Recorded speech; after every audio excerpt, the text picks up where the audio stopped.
Okay, this is round 2 of installing freeze plugs after we did it incorrectly the first time. And for those of you who've never done it, funny enough, I built 5 motors and I've never installed freeze plugs before because somebody else already did it or I never changed them. Anyway, that's the ones I just banged out. They're steel. These are the brass ones we're putting in.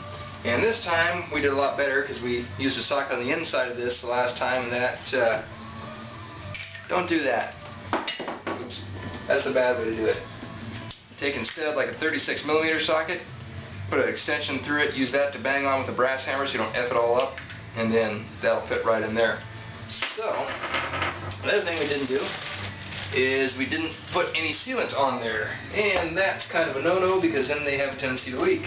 So what you'll want is aviation former gasket sealant from Napa, and we've already cleaned up these holes. We scratched them up with a little bit of 220 and just kind of got them nice. Probably should have used emery cloth, but it was fine.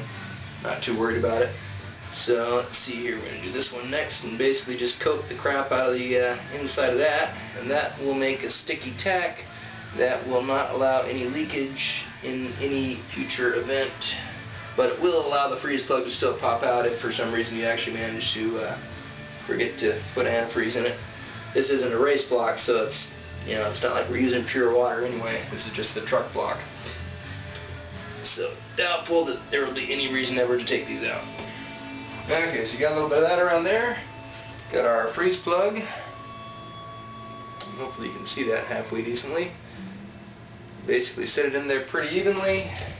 Grab your drift in lieu of a seal driver because I didn't want to buy a seal driver and I had a socket that was going to work. And put it on there and bang away. Be careful though.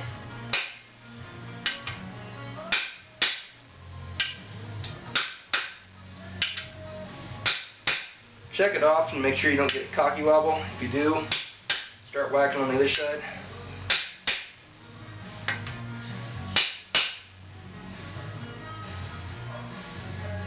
And that's pretty much all there is to it. But yeah, you want them flush with the edge of the block. Actually, that one's just a little bit pooched out in that one little corner still. Notice we're using a brass hammer not to dink up the end of this crappy extension foot. Okay, and there we are. Just got one more and then we're done. So yeah, the proper way to install freeze plugs. Anyway. Oh, and rats and rules.